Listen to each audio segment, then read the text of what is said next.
I'm inside and I got issues. Oh yeah, those are good because the legit. Now there's none of that. Today's issue is Phenomenon Number 1.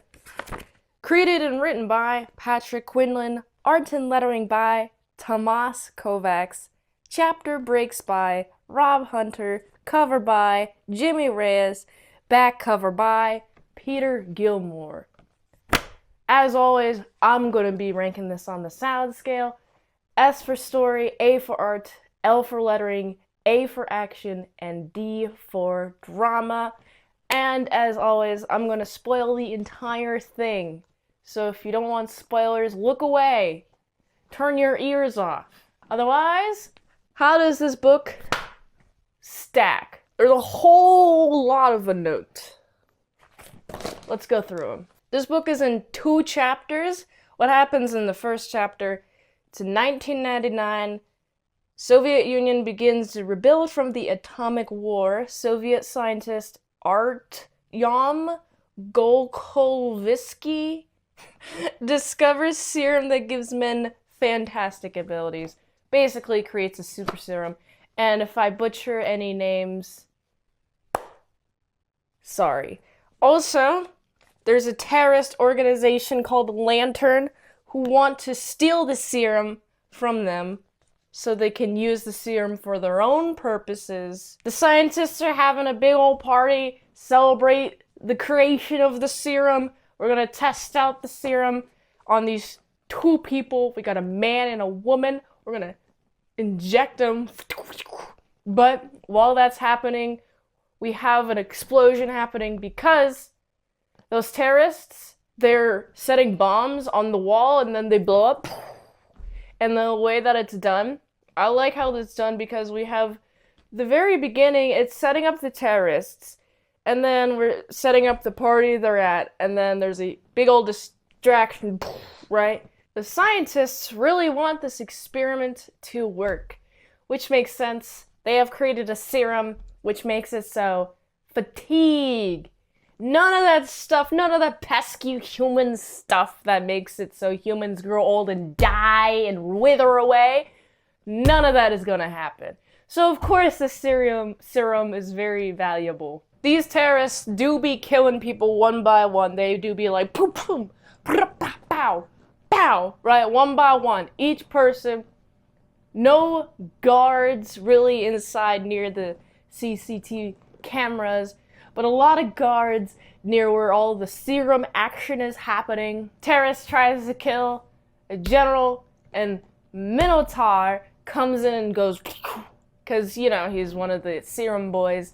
He goes, which was one of his hands and crushes that guy's head. Was the terrorist man who was trying to kill the general. And I thought it was pretty cool and visceral. The terrorists escape, and they close the door, make it so that they can't go past the door. We also meet this other chick. Wow, she got the power too. Wow, is she big, super strong? No. It looks like she has a lot of glowy energy. She can manipulate energy at will. Her name is Colonel Delgado. That's who's got the power other than the lieutenant that I met in Phenomenal Tales number 1. And Phenomenal Tales number 1 is technically a spin-off. Dr. Glukowski, one of the scientists, he's a scientist like a weird mask and got tubes all over his body.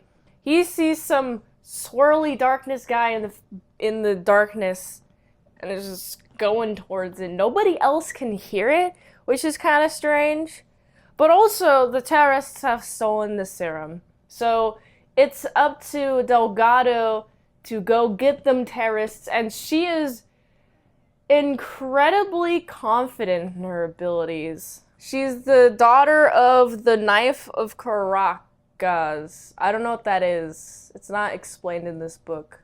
Or if it is, it's not big shining letters in my face saying, here, pay attention to here. Now it's chapter 2. We got the squadron with red hats. They are the KGB. They are going after these rad monsters with big old explosions, big old guns, small guns, different size guns. They're getting rid of the rad monsters. This is happening directly after Chapter 1, the events of Chapter 1. A few hours has commenced. We have a Lieutenant Sankler. He's coming to investigate what's going on.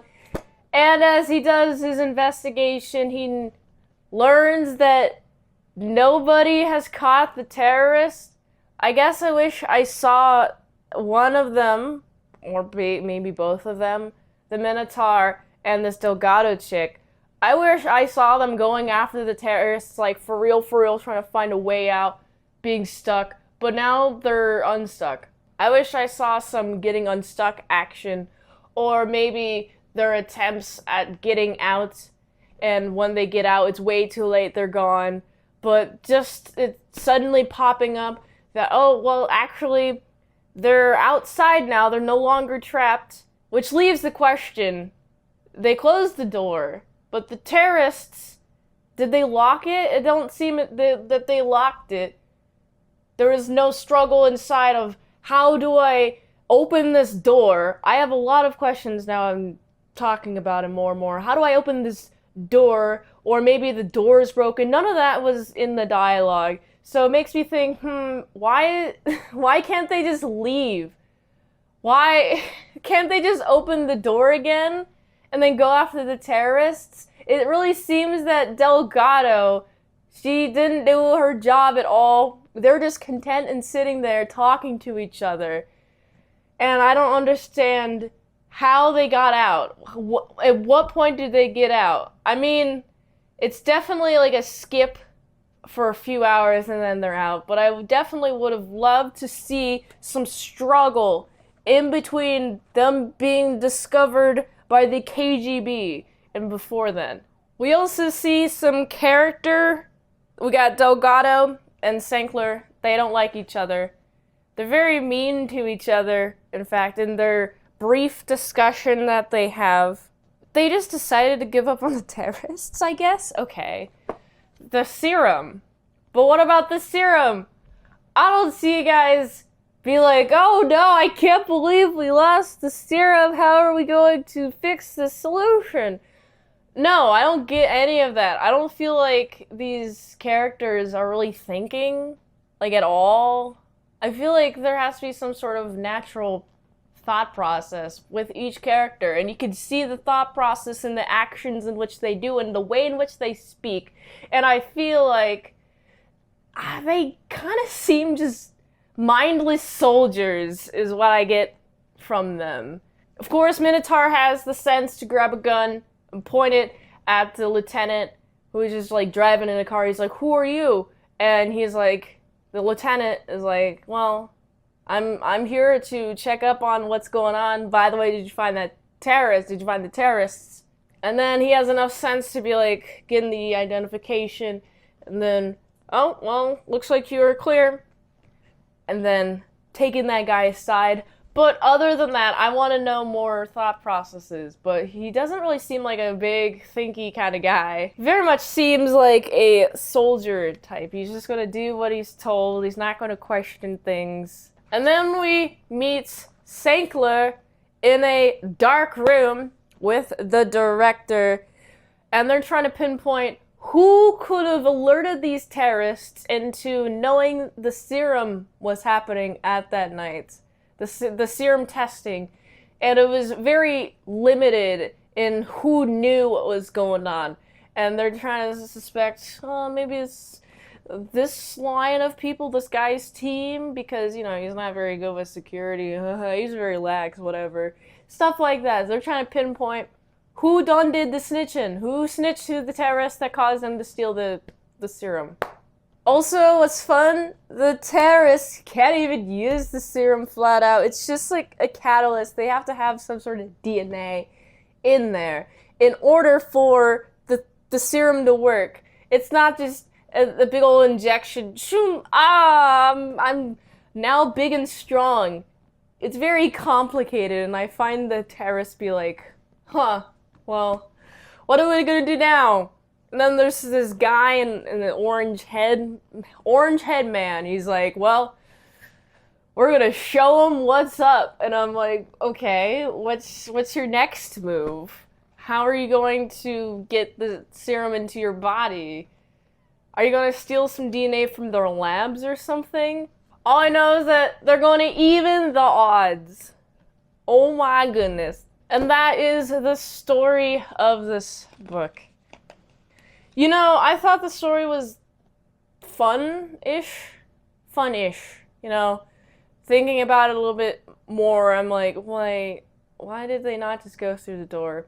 I feel like the story pacing is a bit fast. It's very action-focused almost immediately in the story, and it doesn't take moments to slow down and really just give me some needed small detail information in order for me to really believe it. I don't know, give out a dialogue that's saying that the door's broken and they're stuck inside. Or maybe at the beginning of the chapter 2 when they get discovered by KGB. Maybe they could be like, oh, thank you guys for clearing out the door, fixing the door, whatever. I don't know, something that explains why they're stuck inside the room. But without that explanation, I'm just thinking, well, they could have just left the room and gone after the terrorists. There is a lot of standing in this. There's a good amount of action, but there's also a lot of standing. A lot of dialogue delivered. The dialogue was not clunky. It felt easy to read, especially with the little chunks in each text box. The text bubble, word bubble, that's what it is. Word bubble, which each little piece of dialogue in the word bubbles, it makes it easier for me to digest each piece of information slowly. Now it's on to art. Oh boy, check out my art notes. Well, I think they actually go up to here. Yeah, these are my art notes, because I have a lot to say about the art. I don't like it. It also made me think how important good art is in enhancing a script. This was a pretty alright script, you know, pretty good one. However, the way that the panels are done the panel layouts, I feel like there are several moments where I'm like, that should have just been bigger. But why is it so small? Why is that panel so small? For such a big impact, it's so small. Or why is there not enough panels here? There should be some more panels in between some places to flesh out the action moments, you know? Like what somebody is doing at a specific moment and what is needed to convey everything that you need to know about the actions happening in a scene. Because of the way that the panels are laid out, I get a lot less impact than there could have been if the panels were just the panels. I'm not even talking about the art style, which I have a lot more to say. The way that the art is done, I have a ton to say about that. But specifically the panels. There are some moments of the panels. I can think of a couple that blew my brain. I was like, oh, that's really clever. I like that. And then the other times, I was like, man, there's so much to be desired here. And then there's other moments I'm like, man, this could have used more panels. Some to add more clarity to the action of a scene, but other times to just give me some variation in a dialogue. There's this one page where most of it is just this splash page. There's a little bit of panel in the corner, but it's mostly these two dudes talking. And I felt like that space could have been used to give different reactions to what this guy is saying, but instead there's just a bunch of text box, text box, text box, text box, text box, in a diagonal, and I'm like, something's missing here. Just add more panels. I'm so curious, did the artist line up the panels? Did the artist do the panels, or did the writer do the panels? Please, I need to know. Yeah, the panel work is amateur. There are some moments where I'm like, that's questionable. Why did you do that for the panels? Alright. Let's get away from the panels. Let's talk about the line art, the coloring. First of all, I hate the colors. Like, I truly, strongly hate the colors, mainly because there's not a limited color palette. It feels like the colors were decided, oh, what's on a rainbow? Woo, let's use all the colors on a rainbow and then flap them there. I'm like, you gotta have just three colors. Choose 3 colors, please. Through 3, maybe 4, if you're good enough at coloring. 5 is some advanced trickery unless you're doing all analogous. If you're doing it all analogous, then that's fine.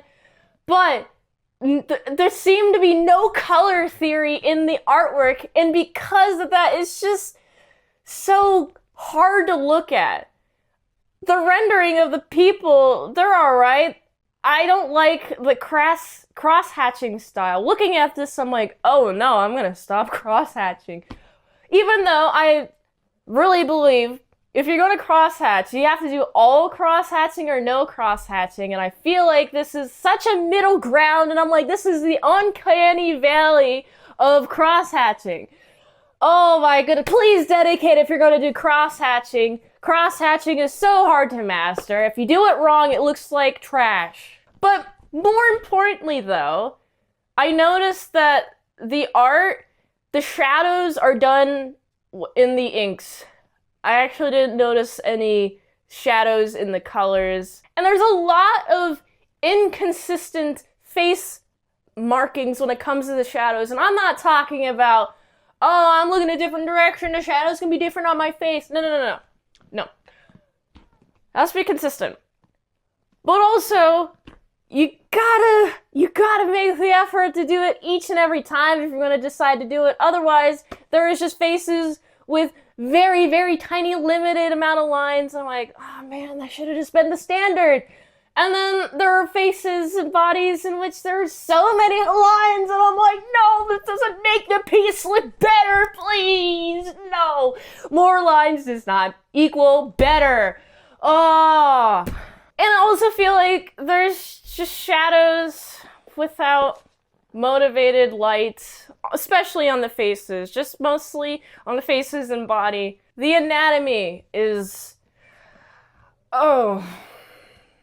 There are some places where I'm like, alright, good anatomy, but that some places is closer on the scale of, oh wow, the anatomy is all over the place too. Wow, this anatomy is very consistent.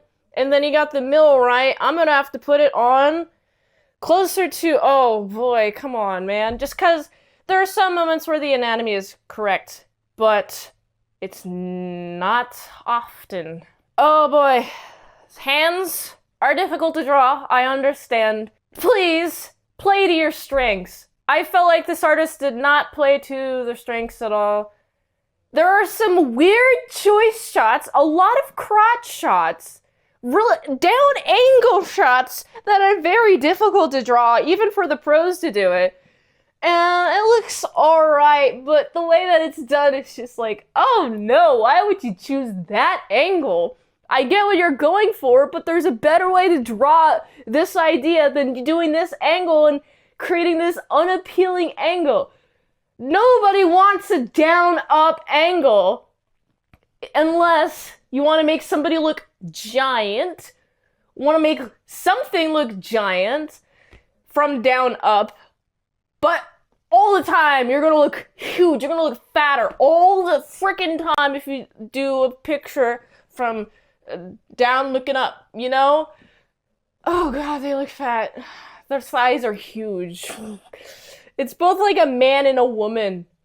And I can tell in this one specific drawing that just pops out in my mind. This has to be the most memorable image in the book, is this KZB woman. She's jumping off of a building, and it's showing that there's 2 women. One is just like over there, and it's drawn alright, it's whatever.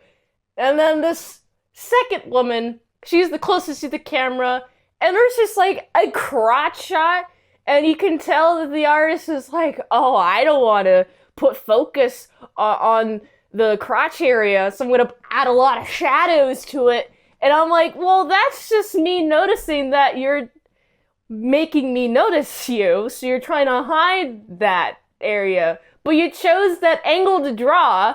It's unavoidable. Why would you do this to yourself? And there's a lot of angles, and I'm like, man, artist, please, play to your strengths. I can tell what the artist is good at drawing, and I can tell what the artist is not good at drawing. And it feels like the art is very ambitious to the point, which makes the art look bad. There's also some moments in which the hands are just doing whatever, and I'm like, what are the hands doing? You don't know what to do with the hands, so you're just gonna draw the hands in like weird poses. I'm like, who would put their hands in those poses? Put yourself in the body of a human being, please, and think to yourself, what would a human being do with their hands in resting position? Would they put their hands down to the side, you know? Or would they do this? Oh yes, this is what I like to do. Ooh, this is natural. This is natural. Natural. Just weird hand positions throughout the book. But luckily, there's not a huge emphasis. There are some good things about the art in this book. There's some hands drawn well, but it is more often than not that there is an art issue in this book. Overall, I really hate this art. It's just so visually unappealing. The story made me want to continue going through the pages. The whole flipping the page based off of the story itself was pretty easy, but based on the art, it's so... I was like, I don't want to see this. Ugh. You know, some people don't have to draw comics. Not everybody has to draw comics, actually. You know? Not everybody has to do everything. Stick to your strengths, please. Now it's time for lettering. No onomatopoeia. Well, actually, a couple instances of onomatopoeia, but they were always in the moments in which needed it the least. There could have been any onomatopoeia added to the shooting, to the punching, to any of the action. But there is no onomatopoeia. However, there is a thud onomatopoeia and a kaboom onomatopoeia. And that's about it, really. Also, something that really annoyed me while I was reading this is we got the placement of the bubbles and we got the panels. And a lot of the time, the panels are diagonal for some reason. And we got the word bubbles. I gotta use that word correctly. Word bubbles. We got the word bubbles are placed weird. And it doesn't help that the panels are shaped that way, because it makes it confusing for me to know which panel to go to next and which bubble to read next. There were several moments where I had to stop and go back and be like, okay, wait, did I read this out of order? Is this supposed to be this order? Multiple times, because it was like, the placement of these text bubbles suck. They are bad, and I'm not talking about, oh, they can kind of read it. I'm like, no, these make it so confusing. Please. Oh, and all the long lines in order to connect the text bubbles. And I'm like, man, I could have found better places to put those text bubbles and also formatted the words within the text bubbles correctly, because there's also this issue of the text, you got like too long in the text bubble, and it's almost touching the black, and it just looks very amateur. It's like, bro, there's an enter bar. You can adjust the size of the text bubbles. You can also hit enter after words to make it so it looks more visually appealing. But the enter key wasn't used very much. I will say the dialogue is pretty easy to read, conversational. I can go through them. Well, if the placement of the text bubbles were better, ideally, I could just go easy. You know, not get stuck on one piece of dialogue or have to go back and they're like, oh, well, is this how the conversation goes? What makes the most sense? But I didn't notice any typos, so good on you for that. Now it's time for action. You know, there's a decent amount of action in this one. Pretty entertaining. I like how the terrorists, they go kaboom into the base and then they steal the serum. And then these super soldier people didn't leave. They didn't go through the door. They didn't crash through the door. We got frickin' Minotaurs punching the door, but there is no frame of him trying to be like, oh, where's the door panel, right? He's just punching the door, and he's causing a huge dent within the door, which shows how strong he is, but he's not strong enough to break the door. That's good power scaling. But I need a moment in which they're like, well, we can't use the door. It's jammed. They jammed it. And then they turned the power off. I like how the Minotaur kills the terrorists and the terrorists flee. That's fun. Another action moment was when the KGB is killing the rat monsters. That was pretty cool. Now it's time for drama. There's a lot of political drama to this. We got the terrorists versus the state. The state has a serum. The terrorists took the serum because they don't like the state. They'd be like, you bad Russia government of 1999. And so they steal the serum. I do like the little bit of humanity within the terrorists, and they're like, wait, do we just leave them there? And then we got the not at all humanity of the other terrorists being like, he knew what he was signed up for. And I'm like, I guess you're right, but that doesn't make your response any less cold. Then we got Delgado and Sandculler. Yeah, they're feuding. And that's fun. And we also got the terrorists. They'd be like, oh, we gotta find a way to be able to use the serum. And it's suggesting for another phenomenon. I'm excited.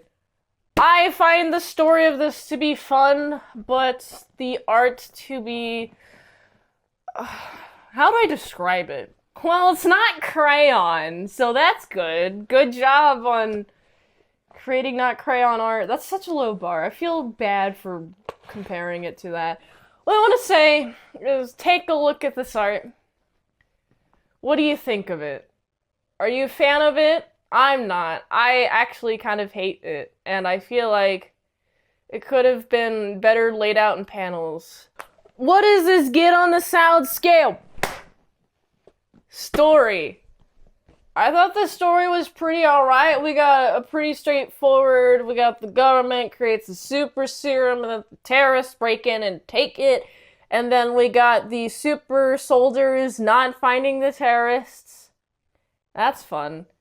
And now it's up to KGB to figure out what's going on with them. You know? Fun stuff. Just a good old military shooty-shoot comic book. I wish there was a more Minotaur in this book, personally. Just, there's a few panels. I mean, there's several pages, but on each page there's like a couple panels with them in it, and I just want more. I know this isn't about Minotaur exclusively, but I'm more interested in the Minotaur Delgado thing going on. I want to see more of their dynamic. There's not really much relationship established between them, really. They just kind of seem like colleagues. I want to see them on an island somewhere secluded, and they have to work together. I don't know much about Delgado's personality, other than that she doesn't like Stankler. That's pretty much it. Also, I don't know much about Minotaur's personality. I know a little bit more than I do about Delgado. He's just kind of like a soldier type. He just wants to do what he's told. But humans are more deep than do what they're told. You know, I want to learn more about Minotaur. I want to learn more about why he's like this. We get some story about Minotaur in Phenomenal Tales #1. If you haven't seen my review of that, you should. What does this story get?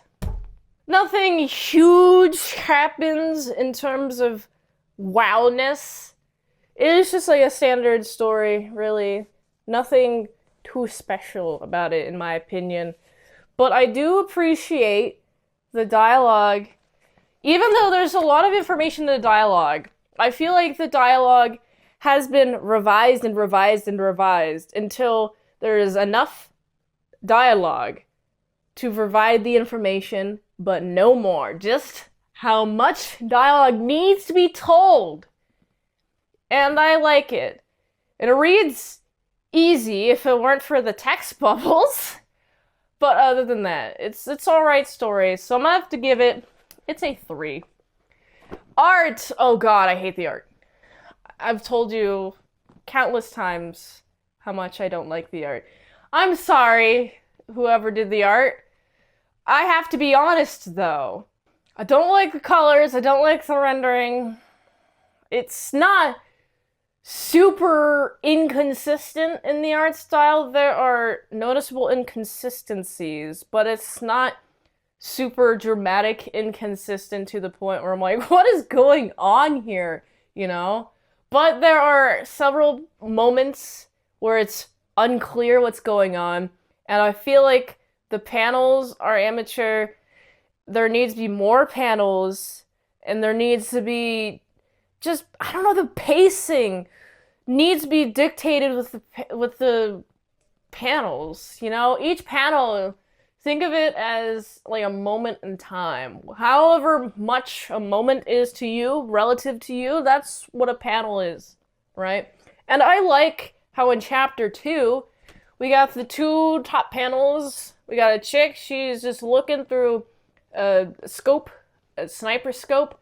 You got 2 panels, it's like waiting. She's waiting a couple of moments, and then bam, you got the fire, right? That is good pacing for the panels, but I feel like chapter 1, although it is supposed to be faster, there needs to be either put more information in each panel and make it clear, or add more panels. I wish the panels were less experimental too, because it made the readability of the book lower. If you factor in the text bubble placements and the panels being all experimental, it's like, oh. I can tell that this person saw, the person who did the panels, if it's the artist or the writer, they saw some person who's really good at comics do that type of paneling, and they're like, I'm gonna copy that, and then they didn't know how to copy the panels, so they're like, well, I think we'll go diagonal here, box here, diagonal here, not thinking about how the panels affect the pacing of a story, or how it affects the view window of how you view that world. Also, if you're gonna have slanted panels, it better be to like create a Dutch angle. You know how in like movies you got a Dutch angle, it's to signify that something's off or weird. Do that with panels to create like some sort of Dutch angle thing. Otherwise, stick with straight unless you're like really good at panels. Like if you're really good at panels, go for it, go experiment. But if you don't know how to do panels well, stick to the safe side. Do a little bit of experimenting, but don't go all out on your on the thing, or else it's gonna look weird.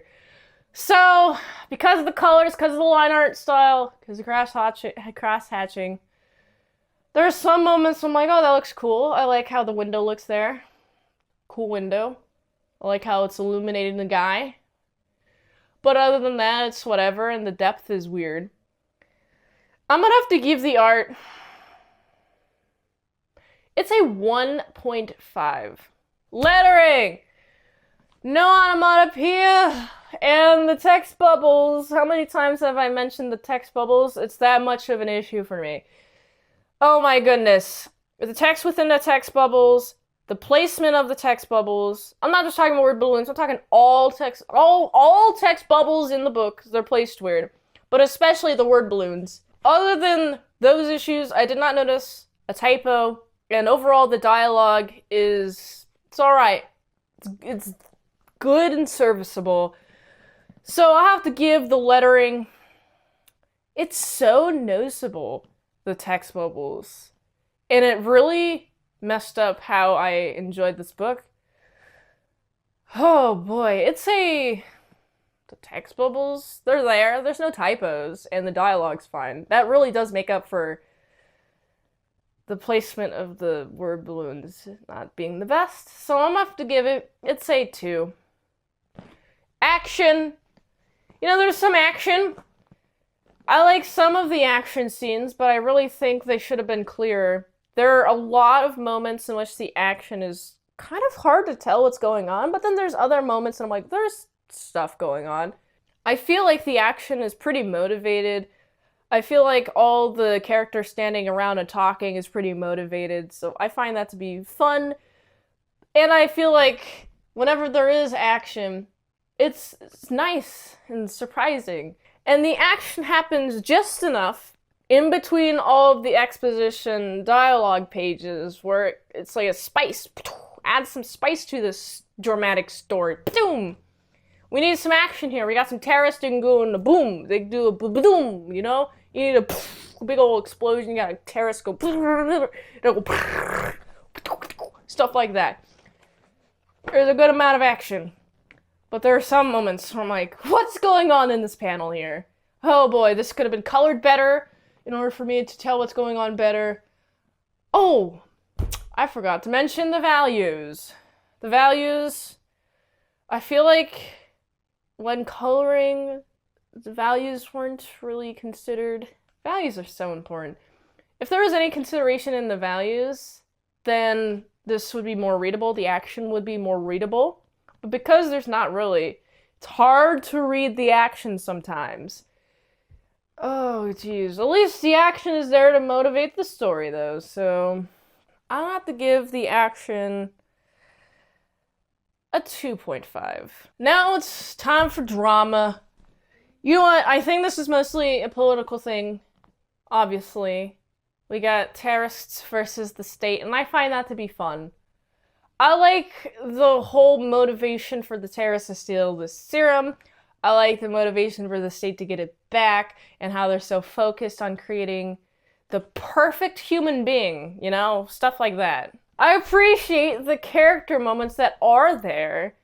They do be talking back and forth. I just wish there were more definitive character moments, really. Oh man, it's alright. The drama's alright. Overall, it's alright. I don't know what else to say other than alright.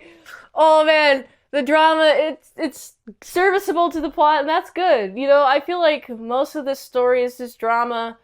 It didn't really stand out to me. It didn't jump out to me and be like, oh, this is the most amazing drama. This is a Columbo. Right? That's alright. I'm interested to see what happens in issue 2. I'm gonna have to give the drama, I feel like it's kind of just middle in the road. So I'm gonna have to give it's a 3. And so, what does phenomenon number 1 get on the salad scale? It's a 12 out of 25. And this has been Mince Got Issues.